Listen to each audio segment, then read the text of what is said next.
귀족 독신남.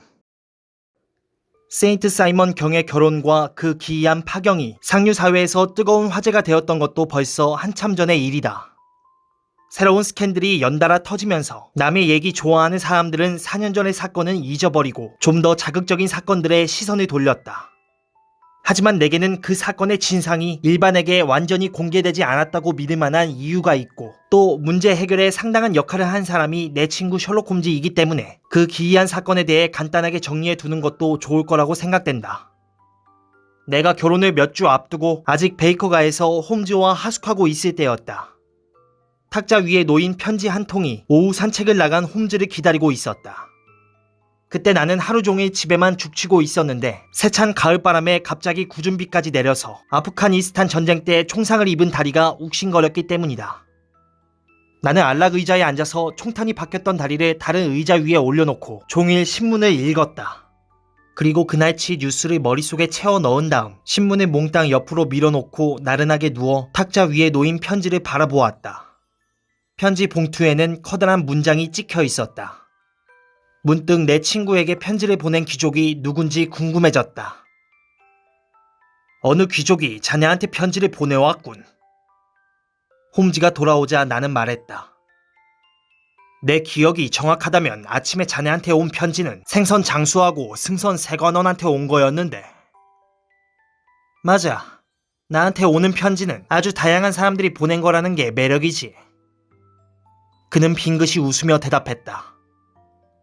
그리고 가난한 사람들이 보낸 편지일수록 더 흥미로운 게 보통이라네.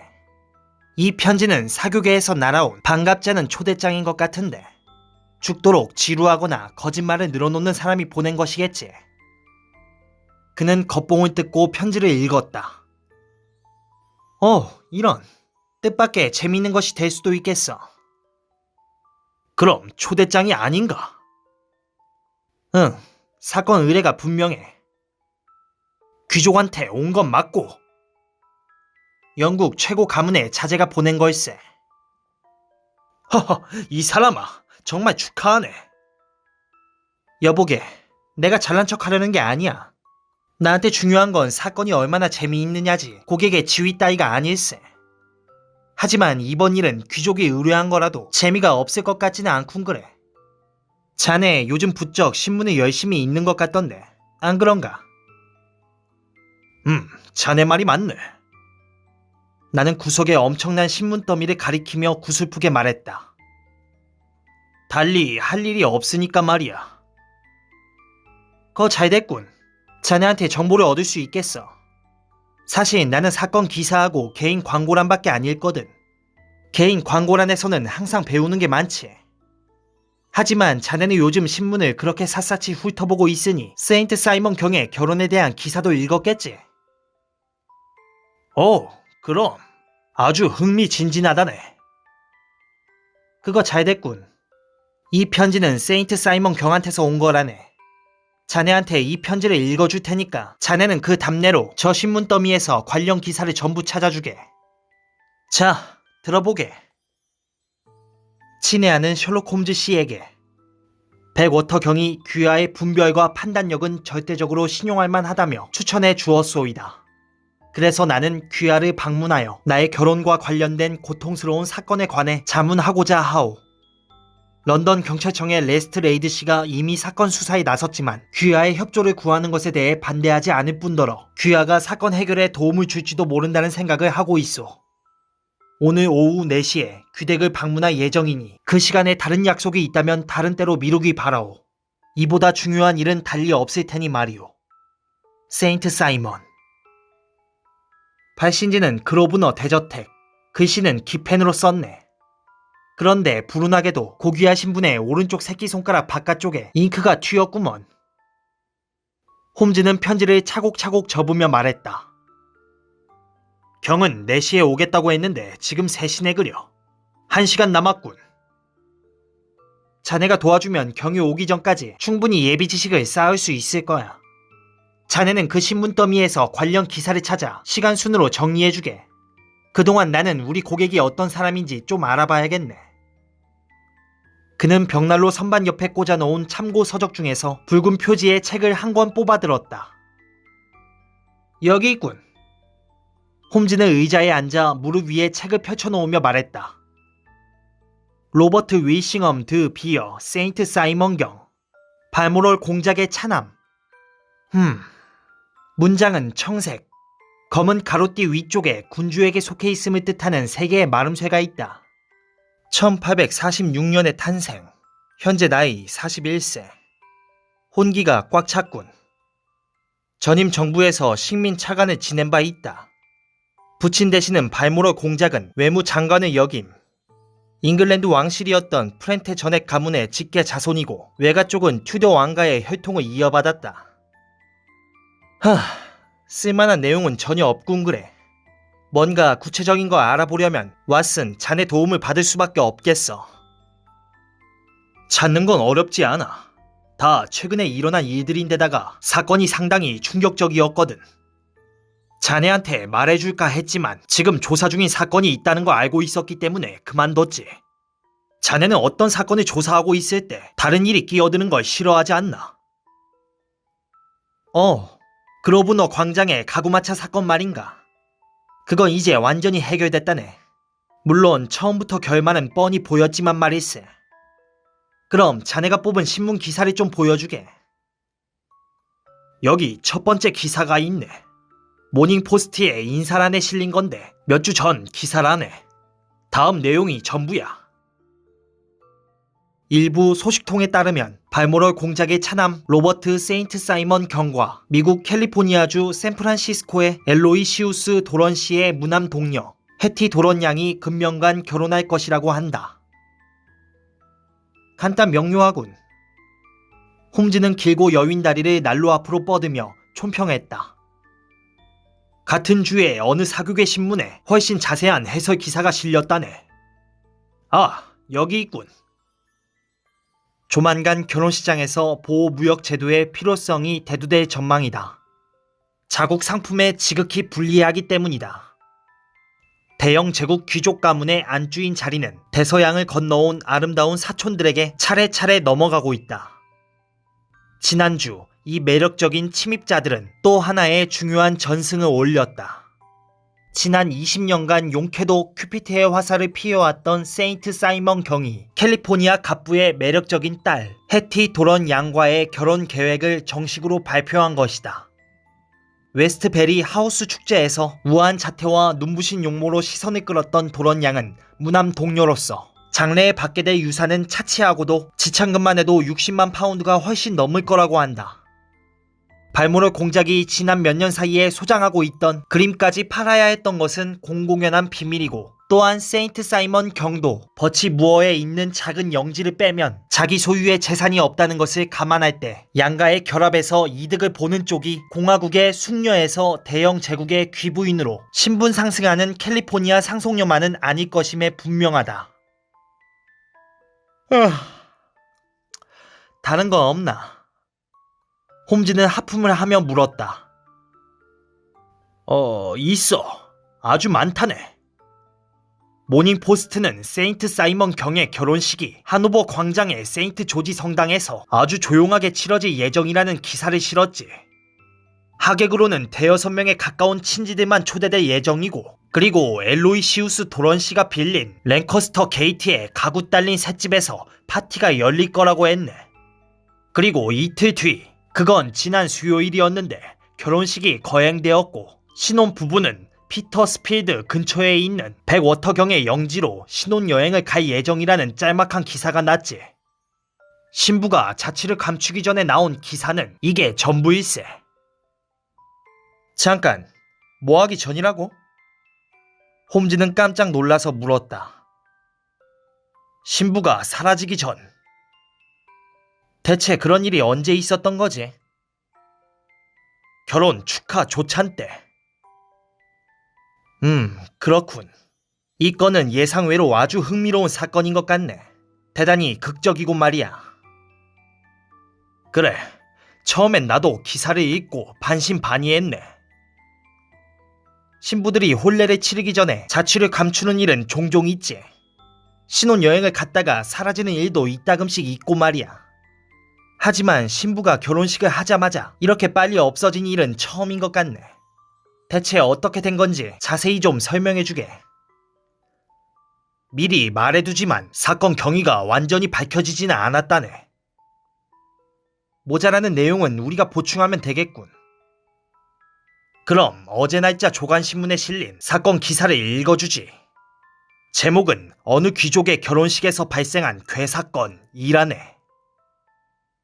로버트 세인트 사이먼 경의 가족은 경의 결혼과 관련된 기이하고 고통스러운 사건의 여파로 엄청난 충격을 겪고 있다. 결혼식은 어제일자 신문에 간략하게 공표된 대로 그제 아침에 치러졌다. 그러나 이제야 그토록 끈질기게 떠돌던 괴이한 소문의 진위가 확인되었다. 사건을 덮어두려고 친지들이 노력했음에도 일반의 지대한 관심 속에 어디에서나 화제가 되고 있는 일을 무시하는 태도를 취하는 것은 전혀 실익이 없게 된 것이다.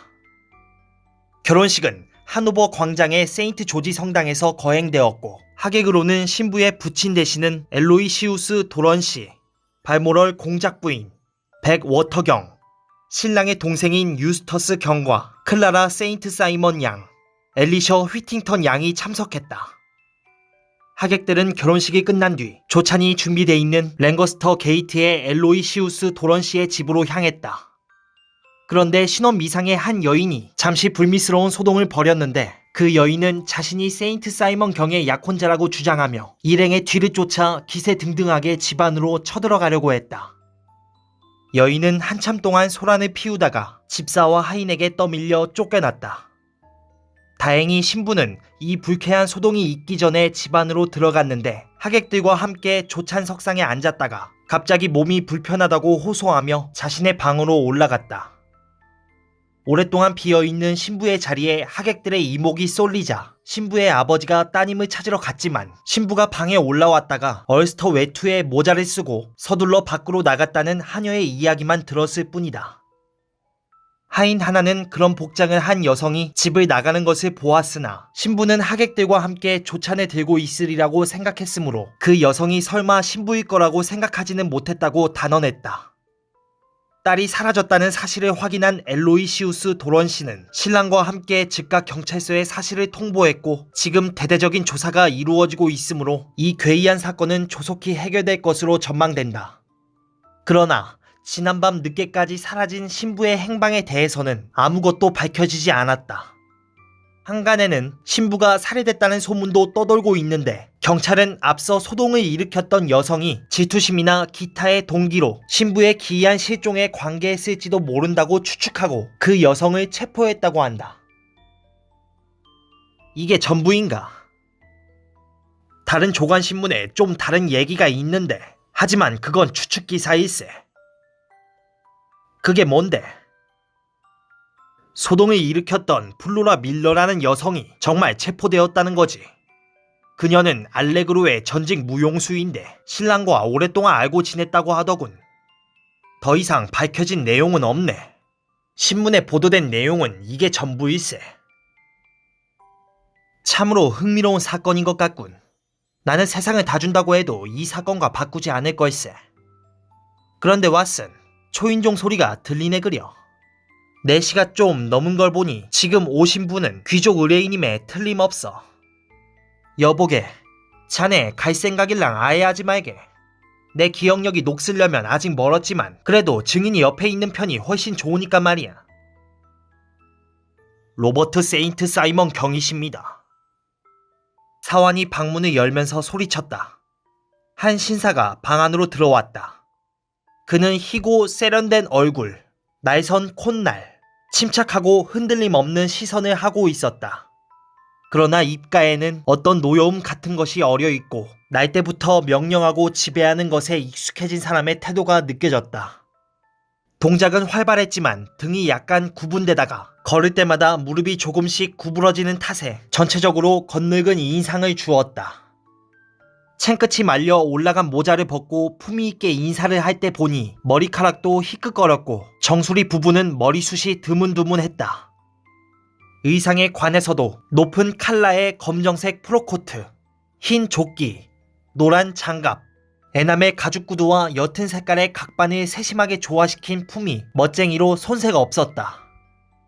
신사는 느린 걸음으로 들어와 오른손에 금태 안경을 매단 줄을 쥐고 흔들며 방 안을 한 바퀴 둘러보았다. 안녕하십니까, 세인트 사이먼 경. 홈즈는 자리에서 일어나 고개를 숙이며 말했다. 그쪽 고리버드 의자에 앉으시기 바랍니다. 이 사람은 제 친구이자 동료인 왓슨 박사입니다. 자, 난로 앞으로 좀 더 가까이 앉으시죠. 이제 사건에 대해 얘기해보기로 하겠습니다. 홈즈 선생, 선생도 짐작할 수 있겠지만 대단히 마음 아픈 일이 일어났소. 나는 개인적으로 깊은 상처를 입었소이다. 이런 종류의 예민한 사안을 취급하는 것이 당신에게 처음은 아닐 거요만 나만한 지위의 사람들을 만난 적은 없으리라고 생각하오. 하하, 그렇지 않습니다. 경보다 더 높은 분이 이를 의뢰한 적도 있으니까요. 아니, 그게 무슨 소리요? 지난번에 이런 일을 의뢰해 오신 분은 한 나라의 국왕이었습니다. 오, 그렇소. 그건 몰랐구려. 그런데 어느 나라의 국왕이? 스칸디나비아의 국왕이십니다. 뭐라고? 그분이 왕비를 잃어버리셨소? 그러자 홈즈는 부드럽게 대꾸했다. 이해하시겠지만 저는 고객의 비밀을 준수합니다. 그것은 어떤 고객에게나 동등하게 적용되는 원칙이죠. 그럴 테지. 그건 당연한 일이요. 당연한 일이고 말고. 내가 결례를 저질렀구려. 내 사건에 관해서 선생의 조언을 얻기 위해 어떤 이야기라도 솔직하게 털어놓을 준비가 됐소이다. 감사합니다. 저는 신문을 통해 이미 사건 경위를 숙지하고 있습니다. 물론 그 이상의 정보는 없습니다만. 이 신문 기사들을 사실로 받아들여도 되겠습니까? 물론 신부의 실종 사건에 관한 기사 말입니다. 세인트 사이먼 경은 신문 더미를 흘끗 바라보았다. 그렇소. 신문에 보도된 내용은 사실이요. 하지만 보충해야 할 내용이 한두 가지가 아닙니다. 저는 자초지종을 정확하게 이해하기 위해 경에게 직접 질문하는 편이 제일 빠르리라고 생각하고 있습니다만. 어서 질문하시오. 해티 도런 양을 처음 만난 게 언제였습니까? 1년 전 샌프란시스코에서. 그때 미국을 여행 중이셨습니까? 그렇소. 그때 도란 양과 약혼하신 겁니까? 아니요. 하지만 두 분은 가깝게 교제하셨겠죠. 도란 양이 옆에 있으면 나는 즐거웠고 그녀도 나와 함께 하는 걸 기뻐하는 것 같았소. 도란 양의 부친이 갑부라고 들었습니다만 태평양 연안에서 가장 부유한 분이라고 하더군요. 그런데 그분은 어떻게 재산을 모으셨습니까? 광산업에서요. 그분은 몇 년까지만 해도 빈털털이었소. 그러다 광산에서 금맥을 발견하고 거기에 투자했다고 하오. 그 뒤에 불이 있듯이 재산이 불어난 것으로 알고 있소. 그런데 도란 양, 아니, 경의 부인이 되신 분의 성격은 어떻습니까? 귀족은 안경을 한층 더 빠르게 흔들며 난로불을 응시했다. 홈즈 선생, 장인이 불을 일군 것은 내 아내가 20살이 됐을 무렵이었소. 그 전까지 아내는 광산촌을 자유롭게 뛰어다니고 숲속을 돌아다니며 살았소. 아내를 교육시킨 것은 학교 선생이 아니라 대자연이었던 거요. 아내는 영국에서 이른바 말괄량이라고 일컫는 타입이요. 강한 성격에 거칠고 자유분방한 기질이 어떤 전통에 의해서도 길든 적이 없는 사람이지. 말하자면 충동적인 성격에 활화산 같은 열정의 소유자라오. 게다가 결단성에 과감한 실행력까지 겸비하고 있소이다. 내가 아내에게 나의 영예로운 성을 붙여준 것은 경은 이 대목에서 위엄있게 헛기침을 했다. 그녀의 본바탕이 진정한 귀족이라고 생각했기 때문이었소. 아내는 용기와 헌신성을 갖춘 여성이요. 그녀는 영예롭지 못한 행위는 절대로 용납하지 못할 거요. 부인의 사진을 갖고 계십니까? 이걸 지니고 다녔소. 세인트 사이먼 경은 로켓을 열고 대단히 아름다운 여성의 얼굴을 보여주었다. 그것은 사진이 아니라 작은 상아 조각이었는데 장인은 절세 가인의 윤기 나는 검은 머리와 커다란 검은 눈, 섬세한 입술을 생생하게 되살려 놓았다. 홈즈는 작은 조각상을 한동안 꼼꼼히 뜯어보았다. 그리고 로켓을 닫은 다음 세인트 사이먼 경에게 돌려주었다. 그럼 도란 양이 런던에 왔을 때 두 분은 다시 만난 거로군요. 그렇소. 장인 되시는 분은 딸을 데리고 지난 계절에 런던을 방문하셨소. 나는 도란 양을 몇 차례 만난 뒤 약혼했소. 그리고 며칠 전에 결혼한 거요. 부인께서 상당한 액수의 지참금을 가져오신 것으로 알고 있습니다만. 상당한 액수요. 하지만 우리 가문에서 그만한 지참금은 보통이요.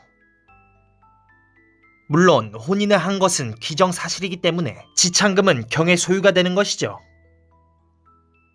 그 문제에 대해서는 전혀 알아본 바 없소. 당연히 그러시겠죠. 결혼식 전날에도 신부를 만나셨습니까? 그렇소. 그때 신부는 기분이 어떻던가요? 아주 좋았소. 장래 계획에 관해 끊임없이 얘기했으니까 말이요. 아, 그랬군요. 참으로 흥미롭군요. 그럼 결혼식 날 아침에는? 아주 밝았소. 적어도 예식이 끝나기 전까지는 말이요. 그럼 그 다음에 무슨 변화가 있었습니까? 솔직히 말하면 나는 예식이 끝난 후에 아내의 기분이 약간 날카로워졌다는 것을 눈치챘소이다.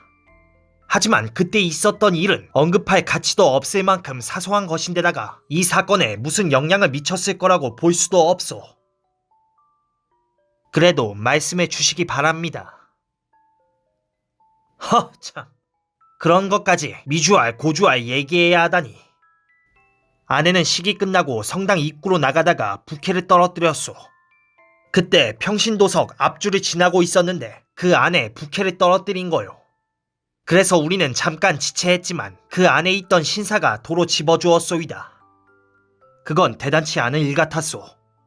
그런데 나중에 아내에게 그 얘기를 했을 때 아내는 퉁명스럽게 대답하더이다. 그리고 마차를 타고 집에 가는 동안에도 그 사소한 일 때문에 이해할 수 없을 만큼 흥분한 것 같았소. 그렇군요. 그런데 평신도석에 신사가 있었다고 하셨는데 그렇다면 일반인도 하객으로 참석했다는 말씀입니까? 그렇소. 성당문이 열려있을 때 사람들이 들어오는 걸 막을 수는 없으니까 말이요. 그 신사분은 부인 쪽 친지였습니까? 절대 아니요. 나는 예의상 그 사람을 신사라고 해줬지만 꼭 평민처럼 보이는 사람이었소. 얼굴은 자세히 쳐다보지 않아서 모르오. 그런데 지금 너무 핵심을 벗어난 얘기를 하는 거 아니오. 어쨌든 신부는 결혼식을 하기 전과는 딴판으로 침울한 기분이 돼서 집에 돌아왔다는 거로군요. 신부는 부친의 집으로 돌아가서 무슨 일을 했습니까? 나는 아내가 하녀와 얘기를 나누는 걸 봤소. 그 하녀가 누구죠? 앨리스라는 이름의 하녀요. 캘리포니아에서 아내와 같이 살다가 함께 영국으로 건너온 여자요. 부인과 사이가 가까웠습니까? 그게 좀 지나칠 정도였소이다. 내 눈에는 하녀가 주인 앞에서 지나치게 방자하게 구는 것으로 보였소. 물론 미국 사람들은 그런 문제를 완전히 다르게 보지만 말이오. 부인께서 그 앨리스라는 하녀와 얼마나 얘기를 나눴습니까? 한 몇 분 정도. 나는 그동안 딴 생각을 하고 있었소. 그럼 두 사람이 하는 얘기를 듣지 못하셨습니까? 아내는 채굴권 횡령이라는 등의 얘기를 했소. 하지만 습관대로 미국식 표현을 섞어 썼기 때문에 무슨 말을 하는지 알아듣지 못했소. 미국의 속어는 상당히 뛰어난 표현력을 자랑하기도 하죠. 그런데 부인께서는 하녀와 대화를 한 다음 어떻게 하셨습니까? 조찬실로 들어갔소. 경에 팔짱을 끼고요. 아니요, 혼자서. 아내는 그런 사소한 부분에서는 독립심이 강한 여성이었소. 그리고 10분 정도 같이 앉아 있다가 사과의 말을 몇 마디 남기고 바삐 일어나서 방을 나갔소이다. 그걸로 끝이었소. 하지만 그 앨리스라는 하녀의 증언에 따르면 부인께서는 방으로 돌아온 다음 신부 의상에 긴 외투를 걸치고 모자를 쓴 뒤에 밖으로 나가셨습니다. 그렇소. 그리고 나중에 플로라 밀러와 함께 하이드 파크 쪽으로 걸어가는 모습이 목격되었다고 하오. 플로라 밀러는 그날 아침에 장인의 집에서 소란을 피운 그 여잔데 지금 구금되어 있소. 아, 그렇군요. 그 젊은 여성에 대해 몇 가지 알고 싶은 게 있습니다. 특히 경과의 관계에 대해서 말입니다. 세인트 사이먼 경은 어깨를 들썩하고 눈썹을 치켜 올렸다.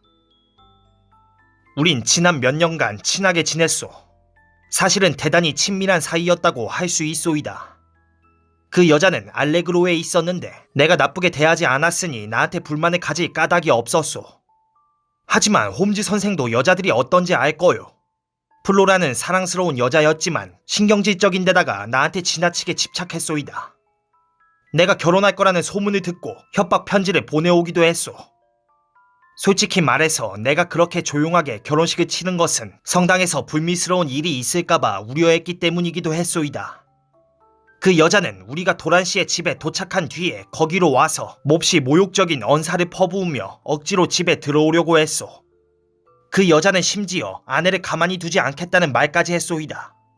하지만 나는 그런 일이 일어날 가능성을 예견하고 있었기 때문에 미리 사복 경관 둘을 배치해 놓았고 플로라 밀러는 곧 밖으로 쫓겨났소.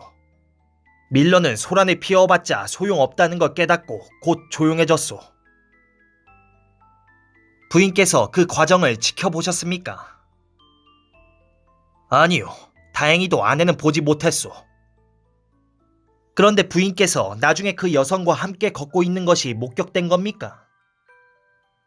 그렇소. 런던 경찰청의 레스트 레이드 씨는 그 때문에 사태를 아주 심각하게 보고 있소이다. 경찰에서는 플로라가 아내를 유인해낸 다음에 어떤 무서운 일을 벌였을지도 모른다고 생각하고 있소. 그것도 가능한 얘기군요. 홈즈 선생도 그렇게 생각하시오? 저는 그럴 가능성이 높다고는 생각하지 않습니다. 경은 그 점에 대해 어떻게 생각하십니까?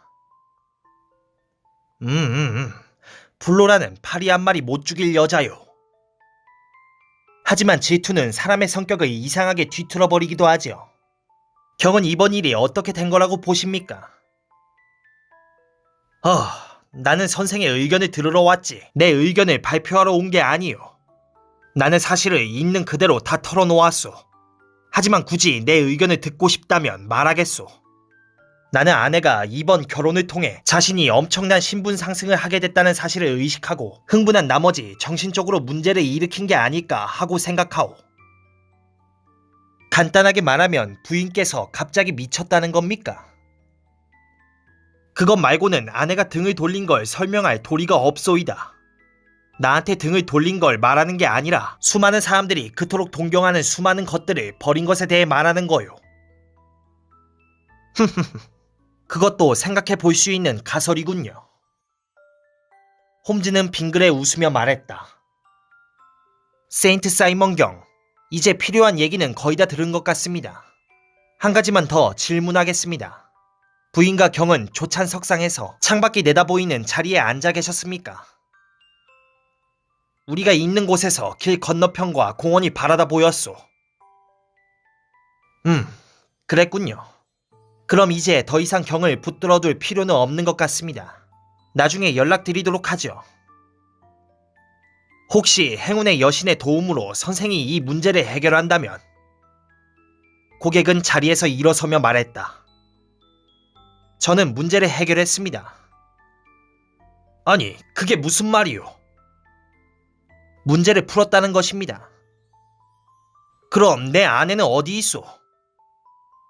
그것은 제가 빠른 시일 내에 채워 넣어야 할 세부 사항이죠. 세인트 사이먼 경은 고개를 설레설레 흔들었다.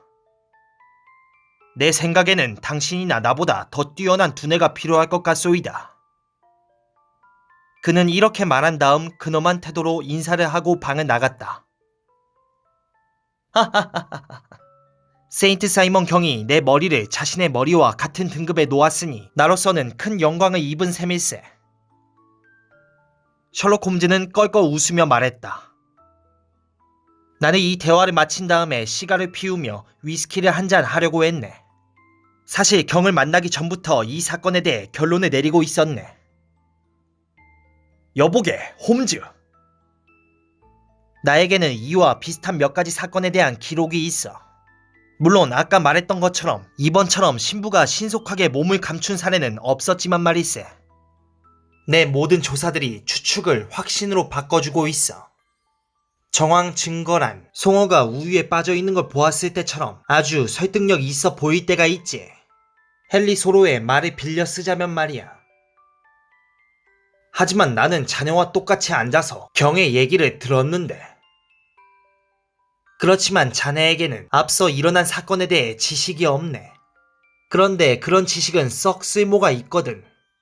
몇 년 전에 에버딘에서 비슷한 사건이 있었지. 그리고 프랑스와 프로이센 전쟁 직후에 독일의 뮌헨에서 아주 흡사한 사건이 벌어졌고 말이야. 이번 건은 그런 사건들 중에 하나일세. 어렵쇼. 이게 누구신가? 안녕하시오, 레스트레이드. 거기 선반에서 찬 하나 가져오시오. 시가 상자는 저기 있습니다. 형사는 선원용 짧은 재킷에 스카프를 두르고 있어서 영락없이 뱃사람처럼 보였다. 게다가 그는 캔버스 천으로 만든 검은 자루를 들고 있었다. 형사는 짧은 인사말을 던지고 상자에서 시가를 꺼내 불을 붙였다. 그런데 무슨 일이죠? 홈즈는 눈을 빛내며 물었다. 뭔가 불만스러운 일이라도 있나 보군요. 그렇소. 그놈의 세인트 사이먼 결혼 사건 때문이요. 뭐가 어떻게 된 건지 도통 알 수가 없으니 원. 정말입니까? 놀랐군요. 이보다 더 복잡한 사건에 대해 들어본 사람이 있소. 단서를 잡아채는 족족 손가락 사이로 흘러나가는 것 같소이다. 나는 하루 종일 이 사건에 매달려 있다가 오는 길이요. 몸이 젖은 것도 그 사건 때문이군요. 홈즈는 형사의 옷소매를 만져보며 말했다. 그렇소. 하이드파크에 있는 서펜타인 연못을 뒤지다 왔소이다. 맙소사, 대간절 무엇 때문에? 세인트 사이먼 부인의 시신을 건지기 위해서였소.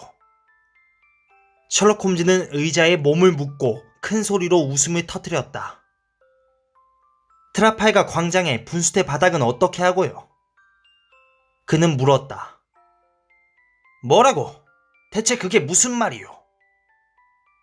시신을 찾아낼 가능성은 여기나 거기나 똑같으니 말입니다. 레스트레이드는 성난 얼굴로 내 친구를 쏘아 보았다. 선생도 사건에 대한 얘기를 들었나 보군. 그가 사납게 말했다. 글쎄요. 저는 사건 경위를 방금 들었을 뿐이지만 벌써 결론을 내렸습니다. 오, 그러신가? 그럼 서펜타인 연못은 이 사건에서 아무 의미도 없다고 생각하는 거요. 그럴 가능성이 아주 높다고 생각합니다. 그럼 우리가 어떻게 거기서 이런 것들을 찾아냈는지 한번 설명해 주시구려. 레스트레이드는 자루를 열고 물에 젖어 변색된 실크 웨딩 드레스와 하얀 세틴 구두 한 켤레, 신부 화관과 면사포를 바닥에 쏟아 놓았다. 자, 이것도. 그는 위에 새 결혼 반지를 하나 던져 놓았다.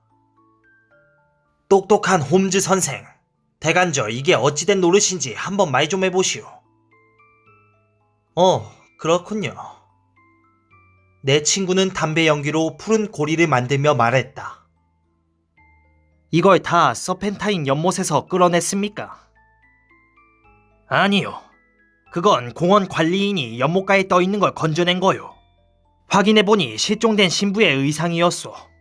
하지만 나는 의상이 거기 있다면 시신도 거기서 별로 멀지 않은 곳에 있을 거라고 생각했소이다. 그 명쾌한 추론에 의거하면 모든 시신은 다 옷장 근처에서 발견되겠군요. 그런데 당신은 그렇게 해서 무엇을 확인하고 싶은 겁니까? 나는 플로라 밀러가 세인트 사이먼 부인의 실종에 연루되어 있다는 증거를 찾아내고 싶소. 하지만 그건 어려울 겁니다. 정말 그렇게 생각하시오? 레스트레이드는 비꼬는 듯한 어조로 외쳤다. 홈즈, 내가 보기에 당신 추리는 별로 실용적인 것 같지가 않소. 당신은 벌써 2가지 실수를 저질렀소이다. 이 의상은 플로라 밀러가 관련되어 있음을 암시하고 있소. 어떻게요? 웨딩드레스 속에는 주머니가 달려있소.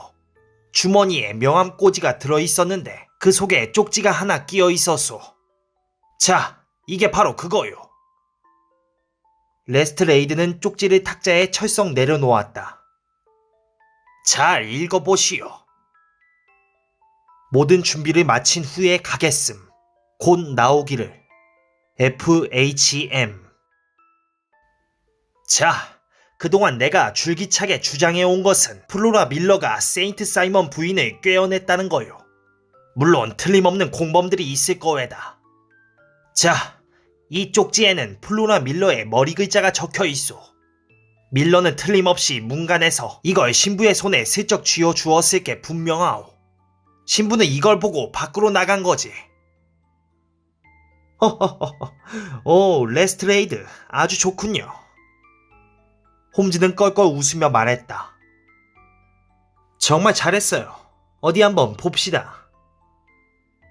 홈즈는 대수롭지 않게 쪽지를 집어 들었지만 그것을 뚫어지게 응시하더니 만족스러운 외침을 토해냈다. 이건 정말 중요한 증거입니다. 정말 그렇게 생각하시오. 그렇고 말고요. 진심으로 축하드립니다.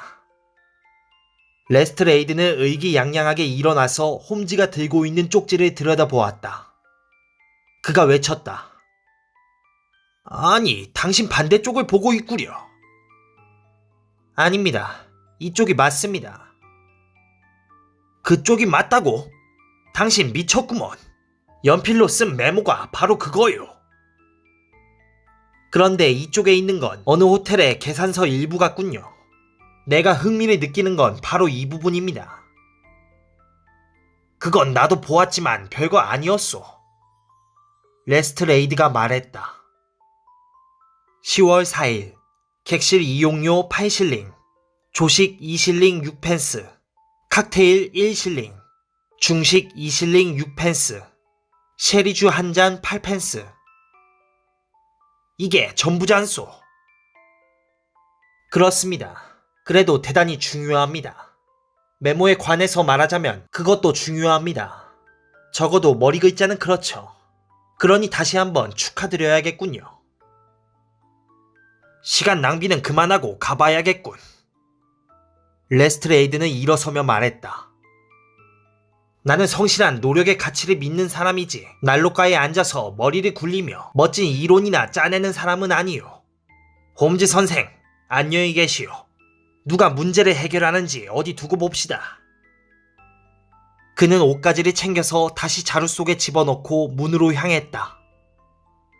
레스트레이드, 한 가지 힌트를 드리지요. 홈즈는 방을 나가려는 경쟁자를 향해 느릿느릿 말했다. 그건 말하자면 이번 문제의 정답이라고도 할 수 있을 겁니다. 세인트 사이먼 부인은 허구입니다. 그런 사람은 과거에도 현재에도 존재하지 않습니다. 레스트레이드는 안타깝다는 눈으로 내 친구를 바라보았다. 그리고 나를 향해 돌아서서 이마를 톡톡 두들기더니 무겁게 고개를 흔들고 휑 하니 나가버렸다. 홈즈는 방문이 닫히기가 무섭게 벌떡 일어나 외투를 걸쳤다. 저 사람은 현장 활동의 중요성을 강조했는데 그 말에는 일리가 있어. 그래서 말인데 잠깐 집을 비울 테니 자네는 신문이나 읽고 있게. 셜록 홈즈가 집을 나간 것은 5시가 좀 넘어서였다. 그러나 나는 외로움을 느낄 틈이 없었다. 1시간도 안 돼서 어느 요식업자가 크고 납작한 상자를 들고 찾아왔다. 그는 같이 온 청년과 함께 그 상자를 펼쳐놓고 검소한 하숙집의 마호가니 식탁에 차갑게 식힌 산의 진미를 차리기 시작했는데 기절초풍할 정도였다. 차가운 맷도요 요리 한 쌍, 꿩 한 마리, 거위 간 요리, 거미줄 친 오래된 술 몇 병. 두 손님은 아라비안 나이트의 지니처럼 진수성찬을 차려놓은 뒤 요리를 이 주소로 배달하라는 지시를 받았고 계산은 이미 끝났다는 말만 남기고 바람처럼 사라졌다. 9시가 다 됐을 무렵 셜록 홈즈가 잔걸음으로 방에 들어왔다. 그의 표정은 무거웠지만 빛나는 눈을 보니 만족할 만한 성과를 올렸다는 걸 짐작할 수 있었다. 저녁 식사를 차려놓고 갔군. 홈즈는 두 손을 비비며 말했다. 손님이 올 모양이군. 그 사람들이 5인분을 준비해 놓았네. 응, 손님이 올 거야. 세인트 사이먼 경이 아직 안 온 게 이상하군. 계단에서 경의 발자국 소리가 들리는 것 같은데. 방에 찾아온 사람은 정말 오후에 찾아왔던 그 손님이었다. 그는 아까보다 더 거세게 안경을 흔들어댔고 귀족적인 용모에는 심한 불안이 어려 있었다. 제가 보낸 심부름꾼을 만나신 모양이군요. 홈즈는 물었다. 그렇소. 그리고 솔직히 말해서 나는 편지를 보고 뭐라고 말할 수 없을 만큼 놀랐소이다. 그 얘기에 충분한 근거가 있는 거요. 물론입니다. 세인트 사이먼 경은 의자에 털썩 주저앉아 손으로 이마를 짚었다. 아들이 이런 치욕을 당했다는 얘기를 들으시면 공자께서 뭐라고 하실까? 그는 중얼거렸다. 그건 순전히 사고였습니다. 그걸 치욕이라고 표현하시면 안 됩니다. 아, 선생은 이 문제를 다른 관점에서 보고 계시는군. 저는 누구에게도 책임을 물을 수 없다고 생각합니다. 그 여성이 달리 어떻게 행동할 수 있었겠습니까? 물론 그런 식으로 일을 급하게 처리한 점은 유감입니다. 하지만 어머니가 없었기 때문에 그런 고비에서 조언을 구할 사람도 없었을 것입니다. 선생, 그건 모욕이었소.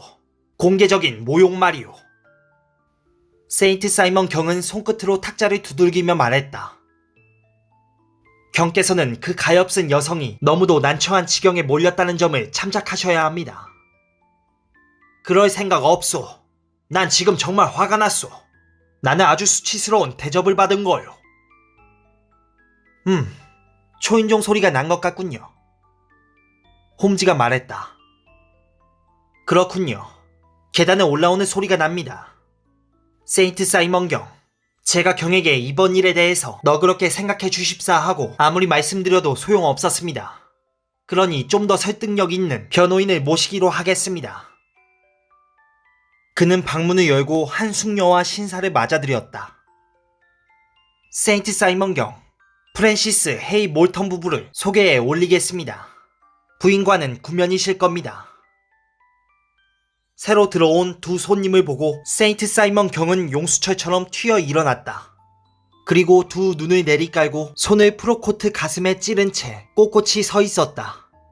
그것은 품위를 손상당한 사람의 모습, 바로 그것이었다. 숙녀는 얼른 앞으로 나서서 경에게 손을 내밀었지만 경은 요지부동으로 시선을 내리깔고만 있었다. 그러나 경의 결심이 아무리 바위처럼 굳어도 숙녀의 호소하는 얼굴에는 저항하기 힘들었을 것이다. 로버트, 당신 무척 화났군요. 그녀가 말했다. 그래요. 당연히 그럴 거예요. 제발 나한테 사과하지 마시오. 세인트 사이먼 경은 비통하게 말했다. 그래요. 나도 알아요. 내가 정말 당신한테 못할 짓을 했다는 것, 그리고 가기 전에 당신에게 얘기를 했어야 했다는 것 말이에요. 하지만 난 프랭크를 본 순간부터 너무 당황해서 어떻게 해야 할지, 무슨 말을 해야 할지 몰랐답니다. 내가 재단 앞에서 쓰러지거나 기절하지 않은 게 이상할 정도예요. 몰턴 부인이 경에게 자초지종을 설명하는 동안 저와 제 친구는 밖에 나가 있는 게 낫겠죠. 제 의견을 말씀드려도 되겠습니까? 처음 본 신사가 말했다. 그렇지 않아도 이번에 우리는 지나치게 비밀스럽게 행동했습니다. 저는 온 유럽과 미국에 이번 일의 진상을 알리는 게 좋다고 생각합니다. 그는 작달막한 키에 꼬챙이처럼 마른 남자였다. 햇볕에 그을은 얼굴을 깨끗이 면도하고 있었는데 인상은 날카로웠고 행동은 기민했다. 그럼 우리 두 사람의 사연을 당장 털어놓을게요. 숙녀가 말했다. 여기 있는 프랭크와 저는 1884년에 로키 산맥 근처의 맥콰이어 광산촌에서 만났어요. 아버지는 그 일대에서 채굴권을 따내셨죠. 그때 우린 약혼했답니다. 프랭크와 저 말이에요. 그런데 어느 날 아버지는 노다지를 만났고 큰 재산을 모았지만 가엾은 프랭크가 불화받은 땅에선 금맥이 보이는 둥 마는 둥 하다가 아예 없어지고 말았죠. 아버지가 부자가 될수록 프랭크는 반대로 더욱 가난해졌어요. 그러자 아버지는 프랭크를 사위로 맞아들일 수 없다며 저를 데리고 샌프란시스코로 갔죠. 하지만 이 사람은 포기하려고 하지 않았답니다. 이 사람은 거기까지 저를 따라왔고 우리는 아버지 모르게 만났어요. 아버지에게 알려봤자 화만 내시게 뻔했기 때문에 우리끼리 알아서 하기로 했습니다. 프랭크는 자기도 금강을 찾아서 떠나겠다고 했어요. 그리고 아버지만큼 재산을 모으기 전까지는 돌아오지 않겠다고 했죠. 그래서 저는 언제까지나 기다리겠다고 약속하고 당신이 살아있는 동안에는 절대로 다른 사람과 결혼하지 않겠다고 맹세했어요. 그러자 이 사람이 말했습니다. 그러면 우리 당장 결혼하는 게 어떻겠소? 그러면 내가 어디가 있든 마음이 놓일 거요. 그리고 신방을 차리는 건 내가 돌아온 다음에 하기로 합시다. 우린 그렇게 하기로 했고 이 사람은 목사님을 부르고 모든 준비를 완벽하게 해놓았죠. 그래서 우린 당장 결혼식을 올렸고 프랭크는 노다지를 찾아 떠나고 저는 집으로 돌아왔답니다. 그 다음에 저는 프랭크가 몬타나에 있다는 소식을 들었죠. 그 다음에는 애리조나에서 시골 작업을 하고 있다는 얘기를 들었고 그 다음에는 뉴멕시코에 가 있다는 소식을 들었습니다. 그러다가 아파치족이 어느 광산촌을 습격했다는 장문의 신문기사를 읽게 되었죠. 그런데 살해당한 사람들의 명단에 이 사람의 이름이 들어있었어요. 저는 그걸 보고 기절했고 그 뒤에 몇 달간 심하게 앓았죠. 아버지는 제가 폐병에 걸린 줄 알고 의사에게 데려갔습니다. 저는 그때 샌프란시스코의 의사의 절반은 만났을 거예요. 1년 이상 아무 소식도 없자 저는 프랭크가 정말 죽었다고 확신하게 되었죠. 그 뒤에 세인트 사이먼 경이 샌프란시스코에 오셨고 우리 부녀는 런던을 방문하게 되었어요. 이렇게 해서 다시 결혼하게 된 거예요. 아버지는 정말 기뻐하셨지만 저는 이 세상의 어느 남자도 내가 가엾은 프랭크에게 이미 내준 마음의 한 자리를 다시 차지하지는 못할 거라고 항상 느끼고 있었어요. 그래도 제가 만약 세인트 사이먼 경과 결혼했다면 물론 경의 옆에서 제 의무를 다했을 거예요. 함께 사랑을 나누지는 못해도 행동은 같이 할 수 있을 테니까요. 저는 최선을 다해 경에게 좋은 아내가 되려는 생각을 갖고 결혼식장에 들어갔습니다. 하지만 제단 앞에 서서 흘끗 뒤를 돌아본 순간 프랭크가 평신도성 맨 앞줄에 서서 저를 쳐다보고 있는 게 보였어요. 그때 제 기분이 어땠을지 상상하실 수 있을 거예요. 저는 처음에 헛것을 본 줄 알았죠. 하지만 재차 뒤를 돌아보았지만 이 사람은 여전히 거기 서서 눈으로 묻고 있었죠. 자신이 나타난 게 저한테 기쁜 일인지 아니면 유감스러운 일인지 말해달라는 눈빛이었죠. 저는 온몸의 맥이 탁 풀리는 게 느껴졌죠. 온 세상이 빙빙 도는 것 같았고 신부님의 말씀은 귓전에서 웅웅거렸죠. 저는 어떻게 해야 할지 몰랐어요. 예식을 중단시키고 성당에서 소란을 피워야 할까?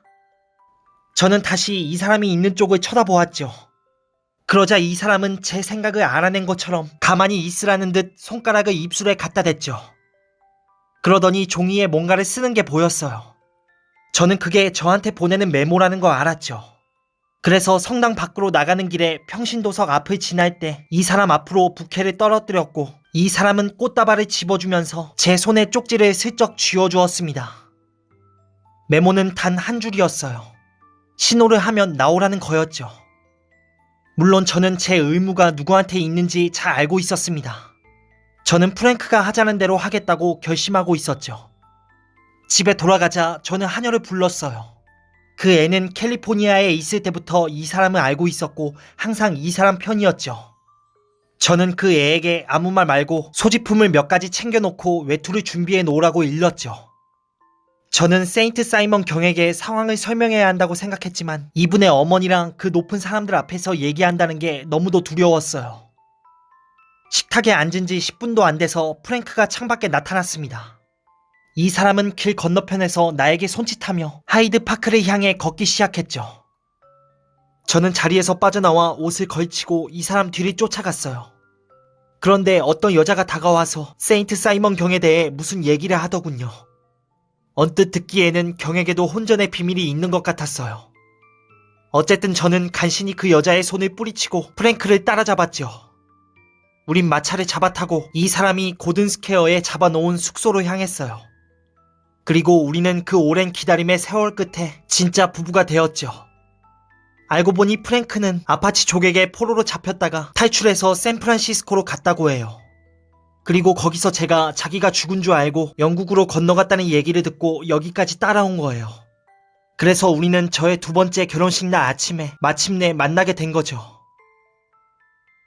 신문에는 이 사람의 이름과 결혼식을 치르는 성당 이름은 나와 있었지만 집 주소는 없었기 때문입니다.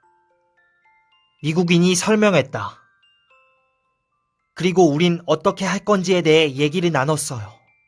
프랭크는 전부 공개하자는 쪽이었지만 저는 너무 부끄러워서 그냥 사라져 버리자고 했죠.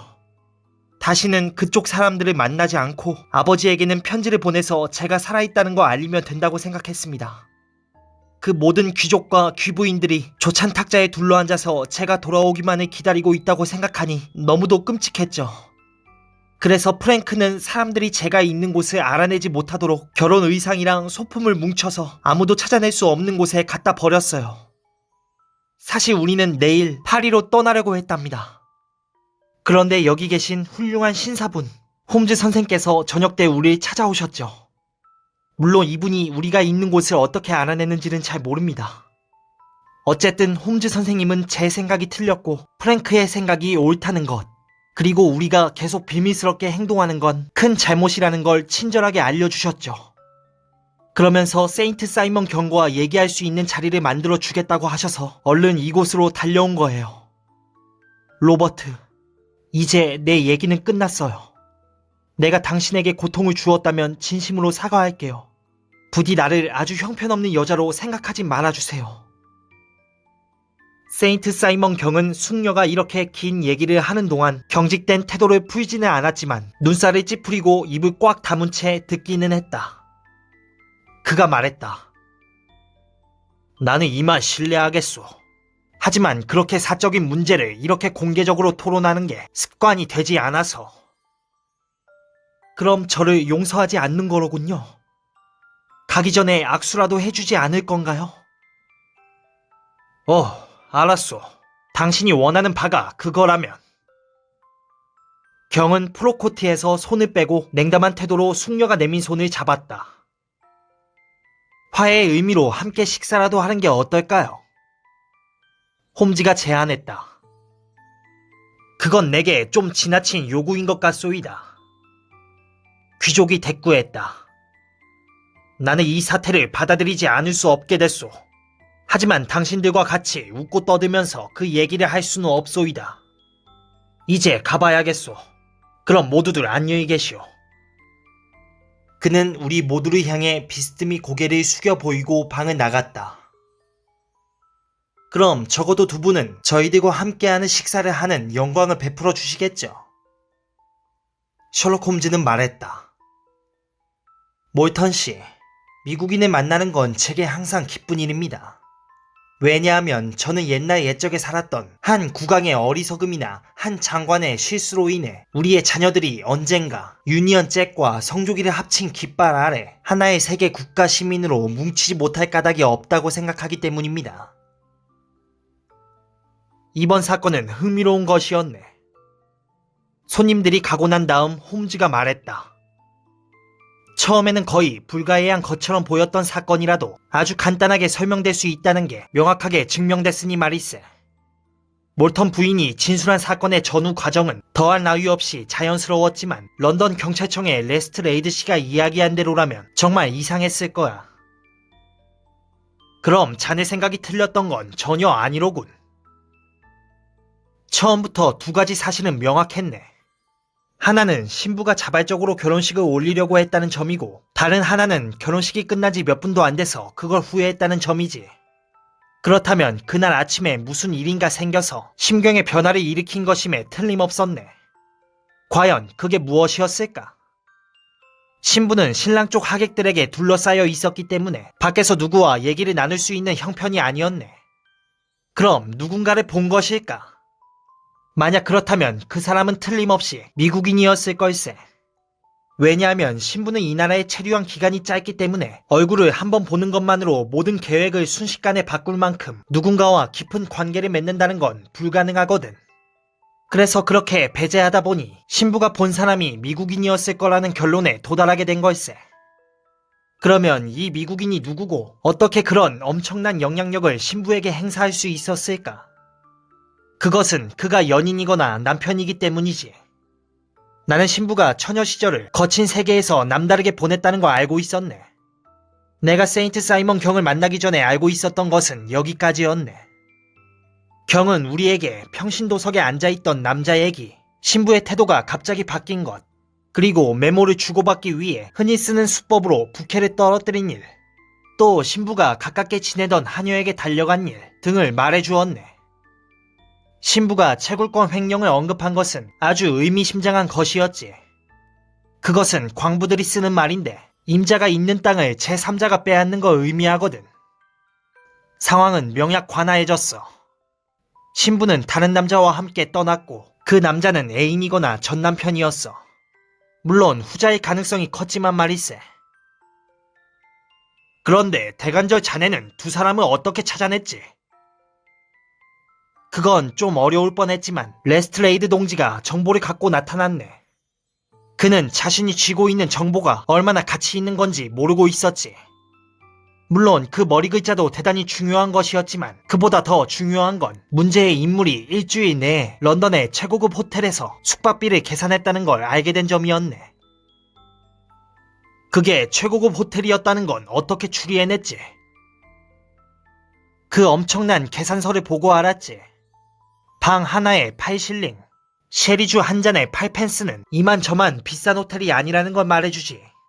런던에 그만한 요금을 매기는 호텔은 많지 않다네. 나는 노썸버랜드 대로에 호텔을 찾아다니다가 두 번째 호텔의 숙박부에서 프랜시스 H. 몰턴이라는 미국인 신사가 바로 전날 숙박료를 치르고 떠났다는 걸 알게 됐지. 몰턴 씨 앞으로 기재된 사항을 살펴보니 내가 계산서 사본에서 본 것과 똑같은 것들이 적혀 있었네. 몰턴 씨 앞으로 온 편지는 고든스퀘어 226번지로 보내라고 돼 있었어. 그래서 나는 거기로 달려갔고 다행히 그 집에서 인꼬처럼 다정한 두 사람을 만났다네. 나는 큰맘 먹고 진심 어린 충고를 했지. 두 사람이 일반 대중에게, 특히 세인트 사이먼 경에게 두 사람의 사연을 명확하게 밝히는 것이 여러모로 좋을 거라고 설득했네. 그리고 부부에게 여기 와서 경을 만나라고 했고 자네도 보았다시피 나는 경을 이리로 모시는 데 성공했어. 하지만 결과는 신통치 않았네. 경의 행동은 별로 너그럽지 못했어. 내가 말했다. 하하하, 여보게. 홈즈는 빙긋이 웃으며 말했다. 자네라도 그리 너그러운 기분이 들지는 않았을걸.